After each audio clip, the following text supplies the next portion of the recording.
We are in a new series about what is essential.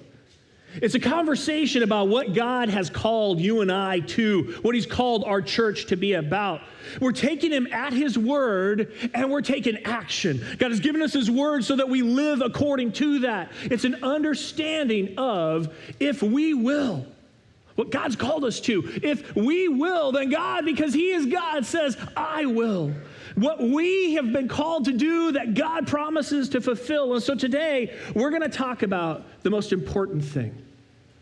We're going to talk about the most important thing, the one thing we cannot miss and have to get right. Because you and I are here for a purpose. Do you realize that? It's not just that you chose a church. It's not just you have a tradition. It's not just Sunday. That's what we're supposed to do. You and I are here for a purpose. The church exists for a reason. And you want to know why, church? This is why, church. Jesus shows us in a conversation found in Matthew 16 with these words. Peter says, "You are the Messiah, the Son of the living God." And Jesus replied, "You're blessed, Simon," that's Peter, son of John, "because my Father in heaven has," what's the text tell us? I know we're still getting used to each other. I love it. If the word's bold, feel free to get ready to say it. What's it say? Revealed this to you. Because I want you to see what God's word says. Can you imagine that moment, being in that circle, having that conversation with God? There's such clarity where Jesus is saying, you got it. The big E on the eye chart, right? Great job, Peter. And so based on who Jesus is, this is why we exist. The very next verse. Now I say upon this rock, that's not Peter, that's the confession. What's Jesus' promise? I will build my church, and all the powers of hell will not conquer it. And so the very first thing you and I need to wrestle with is, whose church is this?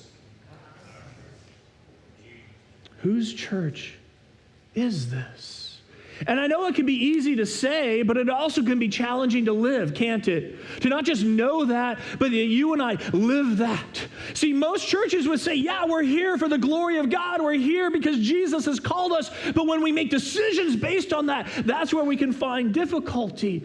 That as a church, you and I, we position ourselves to follow where he leads, to be who he has called us to be. Because Jesus is saying, if we will, he will.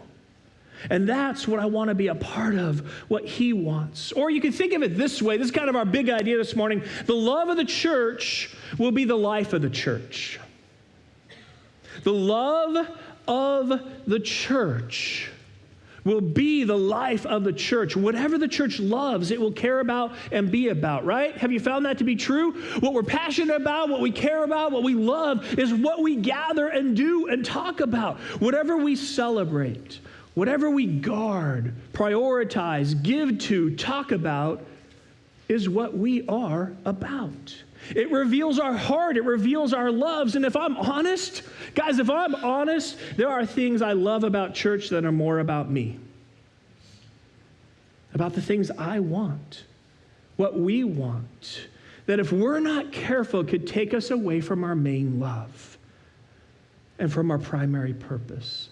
Missing out on all that Jesus said he will do. See, churches can fall in love with a variety of things, and they're even good things. It could be tradition, style, being cool. Churches can fall in love with know more, have lots of money. Churches can fall in love with we're really big, we're really small. Churches can fall in love with a leader, a building, our own comfort, politics, brand, band, or denomination.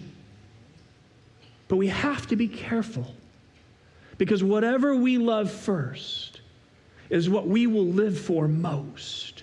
It ends up being our focus. And so Jesus takes us deeper. I love how Jesus has this conversation with the guys to bring clarity. And so he asks his disciples, who do people say the Son of Man is? And they replied, some say John the Baptist, others say Elijah, and still others Jeremiah or one of the prophets. And understanding what's happening in the text, those are good answers. Those are answers kind of from Old Testament prophecy. Those are answers they're wrestling with. It's a part of the picture, but it's incomplete. And so Jesus looks his guys right in the eyes and he asks, but what about you? We're hearing the things, we're talking about the things, everybody kind of figuring out the things, but you've been following me for a while. And so what about you, he asks. Who do you say I am? And I just want you to put yourself in that moment. I want you to put yourself into that conversation. And what is your answer? And I don't mean the churchy answer, right? We all know the churchy answer, the right answer. I'm talking about if Jesus looked you in the eyes around your dinner table, at work, in your neighborhood, as you're driving down one of these crazy freeways and says, what about you? Who do you say I am? What is your gut level, honest, and backed up by your life answer? Because my friends, nothing could be more important than how you understand and live this out. Nothing could be more important to your family, your life, your happiness, your health, everything. The reason why you are is answered in who do you really, really, really think Jesus is, and how has that affected your life? And so that's why for the next few moments, I want to dive into a crucial understanding from the life of Moses. I want to look in the book of Exodus to kind of unpack that, what Moses understood and how that changed his life and can change our lives. And so if you would, join me in Exodus 33, because I want to discover more. I want to take a look at this conversation Moses has with God and how the nation of Israel kind of messed this up. It's again in Exodus 33, starting at verse 15, these words. Then Moses said, if you don't personally go with us, don't make us leave this place. I mean, think about that for a moment. Moses is declaring, wherever you are at, God, that's where we want to be. Whatever you're doing is what we want to join you in. Because, and I don't want you to miss this, verse 16, for your what? What's the text say? It's your presence among us. I mean, we just sang that. We just declared that in our lips, but let's do that with our lives. It's your presence among us that sets your people and me apart from all other people on the earth. Just take a moment to let that verse get into your soul, to kind of stir something. Maybe even to bug you or refresh you. Because imagine how this focus and foundation transforms the life of the church. Imagine what God will do if that was our greatest passion and our greatest understanding. It's all about you, that you among us change who we are. CBC family, my greatest hope for you is that Jesus lights up your life. 10 years from now, I'm going to say the same thing. That my greatest hope, my greatest desire, everything that I'm going to preach, and as we gather, as we pray, as we group, as we reach out, the greatest hope I have for you is that Jesus lights up your life, that you have an intimacy with God that daily inspires you and changes you. Because the greatest thing the church has to offer is Jesus. The greatest thing we as a church have to offer is a person. Not a personality, not a program, not a building. It's a person, and his name is Jesus, because he's the one who died to rescue and call us to gather together as a family on mission. The greatest thing the church, our church, has to offer is Jesus. And as a church, we don't want to be anyone else or go anywhere else than where his presence is. It's kind of silly, but you can think of it this way. What's the best burger place in town? Whataburger? What's the best other burger place in town? Just yell it out. What's the best burger place in town? And if you're going to say McDog food or you're going to say burger smell, that's not what we're talking about. Roadhouse. Yep. Okay. Any other place? Any place like maybe in Smithville, a little further out, or Austin? What's the best burger place in town? You guys need to eat more beef, okay? This is Texas. What happened here? So whatever you think is the best burger place in town, I want to imagine that right afterwards you're going out to eat, you're bringing your friends, you bring your family, you sit down at the table, and here's the simple question: how long are you going to stay there if they don't have burgers?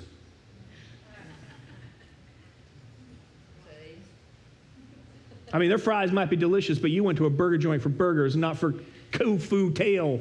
That's tofu and kale, by the way. Or to think of it this way, how long would you be at a movie theater if the play never shows, if the show never plays, right?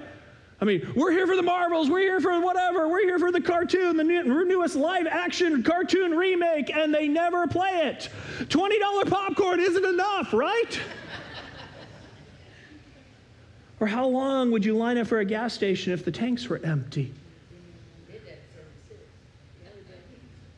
CBC, we exist to make much of Jesus, to know him and to show him amongst ourselves and to the world, to help people find and follow Jesus together in real life. And I want you to see how God answers that heartbeat, that if we will put Jesus at the center and everything, what he will do. Check it out in verse 17. The Lord replied to Moses, I will indeed do what you have asked, for I look favorably on you, and I know you by name. And so Moses responded in the show me. What's the text say?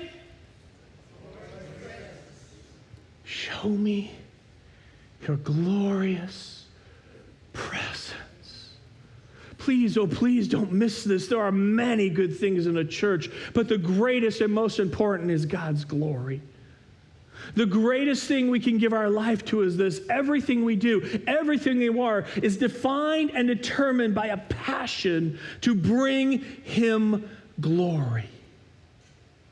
And then God shows up significantly, specifically, and we discover that our first love changes lives. Here's why I'm saying this. You can't fake glory. You cannot fake glory. God's the one who brings it with his presence. You can't manufacture it, market it, or manipulate glory. Only God brings his glory into the church and into our lives. And that is a thirst that we've been created with that can only be satisfied by God's presence and God's glory. We are wired to wander until we find him preeminent. The word is transcendent. If you like big words, it's transcendent. And it's a recognition that God is fundamentally greater than creation. That God is fundamentally greater than us. That he is worthy, holy, other. He's beyond the limitations of the physical universe and human comprehension. And our response is one of awe, wonder, and worship. But again, let's just be honest. Here's what we know. That's not always easy, right? We get it. We want that. We understand that. But we don't always live that. That God's glory is the greatest good and the greatest thing to pursue, that we can be tempted to seek other things. Again, good things. As a church or individually, we kind of pull up a chair. Here you go, Jesus. You got a seat. We're going to put you into the mix, but maybe you're not the center of our lives or our church. We can fall in love with what I call the means, not the end. We can fall in love with the methods over the mission, where we end up focusing on the what's and we forget the why. Making church about something else. A place, personalities, programs, you name it. And we risk getting sidetracked with something less, marketed to our wants. And often the focus drifts to us because we can get stuck on our own glory. Have you ever noticed that? Right? Like in traffic? Dude, I get stuck on my own glory all the time. Get out of the way, you slowpoke. Dude, why are you being a maniac? That's 10 miles over the speed limit. Stop at 1 red light? Okay. Stop at 2 red lights? Stop at 3 red lights? Right? We get stuck on our own glory.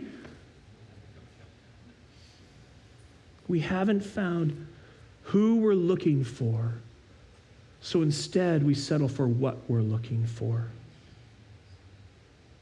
Missing out on the purpose of church and settling for an activity at church. But hear me, if you get nothing else out of today, this is it. The church itself is not the focus of our affection. Jesus is.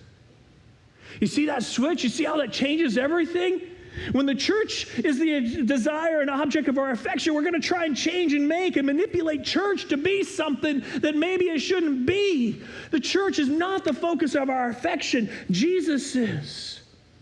And so lean in, CBC. I want you to understand. I hope you hear me today. I am so stinking proud of you. I'm excited to be a part of this family. Please don't misunderstand what I'm saying today. You are seeking God's presence. You are seeking His glory. Again, we just sang about it, and I love it. There's no doubt that God is working in our church, alive in so many lives, but I need to remind you. I need to remind you because God constantly reminds us that why we exist, who we are, to reaffirm that very purpose, to clearly call that out as a church. That it's all and only because of Jesus. You started with Jesus, the gospel, and your heart lit up for Him. That never changes. It just grows deeper, and you grab as many people as possible around that fire that was kindled in your soul. And yet again, if I'm honest, there have been times in my life all I do is go to church. Have you been there? I go to church, I do church, it's something I'm supposed to do. I mean, I'm a pastor, I guess I'm supposed to do that, right? But the honest answer is God's become distant in my life. His glory stops being my goal. I just go through the motions. His presence absent in the community and fellowship I have with others. It's absent in my worship. It's just lips singing songs. And so here's the deal. Here's the danger. I work up the energy to shout about other stuff, hoping somehow it will convince me that's what I wanted anyway. I'm missing out on God's presence. I'm missing out on God's glory. So I got to work up the energy to talk about, well, that song was good. That preaching was good. That program was good. I got to work up the energy to talk about something else, something less. Trying to convince myself that's what I wanted anyway. And so here's the crazy thing. This is not new. Humans are humans from the very beginning. The same thing happened to them in the desert. God had led them by a pillar of smoke and a pillar of fire. He'd fed them miraculously. But drift happens. The people lost focus and they turn away from seeking God to seeking self. I mean, one chapter earlier, in chapter Exodus 32, we see these words. When the people saw that Moses delayed in coming down from the mountain, they gathered around Aaron and said to him, hey, come make a god for us who will go before us. Hey, we're not sure what's going on with Moses. He's been a while, and so we need a god to go before us and do what we want him to do. So, hey, Aaron, we got a great idea. Would you do this for us? And so Aaron's like, light bulb. And he replied to them, well, here's an idea. Take off the gold rings from your ears and your wives and your sons and your daughters and bring them to me. And he took the gold from them, fashioned it with an engraving tool, and he made it into an image of a calf. And then he said, Israel, this is your God who brought you from the land of Egypt. Now, can you imagine in that moment how quickly their hearts turned from all that God had done? In that moment, it's like, yeah, this cow thing, shiny cow thing, sounds like a great God to follow. I mean, like, everybody, let's just say, moo, right? I mean, like, who thought this chunk of metal was God and the one who saved them and was worth following? But we also do the same thing with our idols, don't we? If I just had 10K more, if I just had a bigger house, a better car, a better boss, if I just had a better spouse, better kids, we do the same thing with our idols, ideas, and wants, with how we can treat the church and expect from the church. And so when Aaron saw this, he built an altar in front of it. Again, I'm mind blown that we're just like them, right? Hey, you need a God, give me some gold, I'll make a cow, and let's make an altar, and let's all bow down. And here's what God impressed upon me this week. This is literally the danger of church marketing. This is literally the danger of church marketing. If you listen to some leadership gurus and church growth gurus, that's what they tell you. Find out what people want, make it big so you get more people.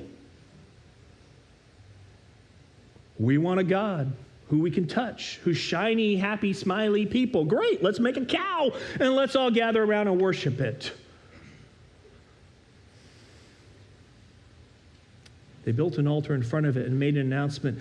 There will be a festival to the Lord tomorrow. Early the next morning, they arose, offered burnt offerings, and presented fellowship offerings. The people sat down to eat and drink and got up to party. They decided to define who God is and what mattered most. But here's the deal, guys. Can I be honest? That's been me. And I would wager it's been you at times over the years. Right there by the golden calf, buffing my shiny part of it that I like and kicking it up, going, that's what I love about church. Because every single one of us has a fill in the blank. Every single one of us, I know, it's kind of a hard-hitting message. Welcome to week 2. You're like, what are we doing? Why did we hire him? But isn't it true that every single one of us has a fill in the blank about church? If we could just have more of that, more air conditioning, right? The calf got the credit. The calf got the worship, and the people got what they wanted. It cost them something. I don't want you to miss that. It cost them something, but they fashioned that animal for their glory, not God's. And so hear me. Why does this matter? In a world that says, what's in it for me? We look very different when it's more of you, God, and less of me. In a world, in a marketed church, business, consumer, go shopping, get what you want, Amazon Prime world, marketed to our own desires, in a world that says, what's in it for me? You and I will look very different when it's more of you, God, and less of me. And that's why I want to keep this in front of us. We need reminders, because if we're not careful, we too will have our own sacred cows.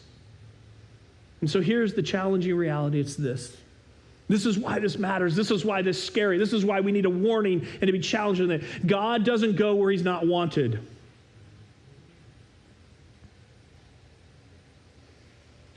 He will not compete for his glory with other loves. He warns. He woos, but in the end, the church has to want him and then obey him. There's a reason so many churches are declining and dying in America, because they replace the God of glory, their purpose and intention, with something less. My friends, if you dig down and there's any other foundation under the church, it won't last. Yes, you can have throngs of people, exciting things happening, but it won't last, because God is building his kingdom. The church has a master, and he has given us a mission. And so wrapping up, what does God want me to do? That you and I would dare to live for his glory. That you and I would dare to live for his glory, our life before him in a response. The cry is to show me you, God. Show me you. Make your glory clear, your presence personal. Don't let me fall for something else. Back in Exodus 33, we see these words, you have told me, I know you by name, and I look favorably on you. And if that's true, that you look favorably on me, let me, what's it say? Let me know your ways. Let me follow you, love you, be in relationship with you like we talked about last week, so I may understand you more fully and continue to enjoy your favor. That could be a life verse. That God knows you, wants to be in a relationship with you. He looks on you with favor. That to walk with him and let him direct our steps and grow in our understanding and enjoy his favor, because our health and vibrancy as a church is only as strong as each of our personal relationships with God, as each of our lives glorify him. And so we have to decide, what will we love? Who will we be about? To kindle that afresh and foremost, so that we can say, verse 18, show me your glorious presence. Can we just say that together? Show me your glorious presence. And the first step to glorify God is to turn your life over to him. To trust what he's done on the cross to rescue you, love you, and free you. And I would love, and we would love to talk to you more about that after service. But second, the next step is to just be honest. Are there things that have drawn your heart away from God? Diluted his presence in your life? I mean, it may have been a slow drift, but you find now that other things grab your attention and get the glory. And so for just a few moments, I want to give you time to just reflect, to respond and talk to God as the worship team comes up. Here are some questions to consider. Will I seek God's presence and glory personally? Just talk to God in this moment. Don't let it pass that God wants to speak to you today. And just ask simply, will I seek God's presence and glory personally? Is he worthy? Is he the one I want to pursue? Do I delight in his presence?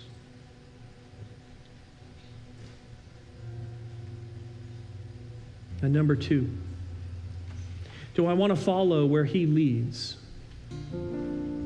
Or have I settled for something less than God's best?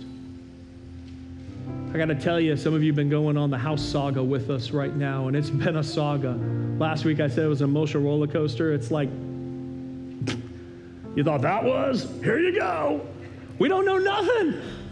We were supposed to know something today. I wanted to tell you, hey. And it's like, I don't know what's going on.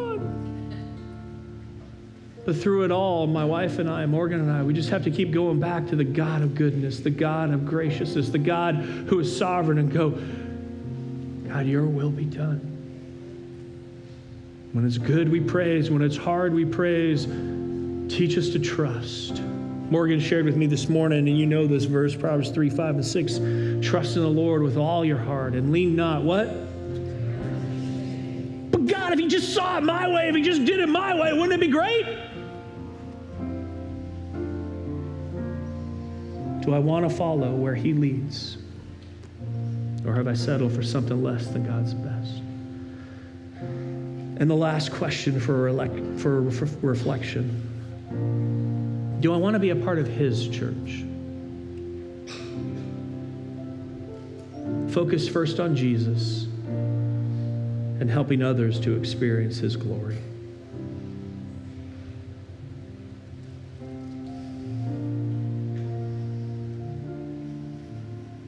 God, would you just let us have a moment with you this morning like Moses? A conversation with you that brings clarity, that says, show us your glory. That we don't want to go anywhere you're not taking us. And it's your presence that sets us apart. For God, those of us who haven't gained that experience, who haven't seen you in that way, would you just help us to know you that way? For those of us who are really struggling with other things in our life right now, things that just don't seem to be going our way, and it's hard to trust you and turn things over to you, would you help us? And God, all of us at some time in our life, we've gotten a little sidetracked, we've gotten a little distracted. Things have kind of taken over in our heart and our mind, and we don't want to miss this call to come back to you.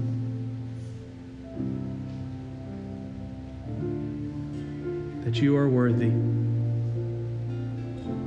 That your glory is precious. And so would you just move and would you just speak in only the way that you can so that you get all the credit, Jesus. Find us faithful. Find us in love with you, for that is the life we want in our church. In Jesus' glorious name, amen.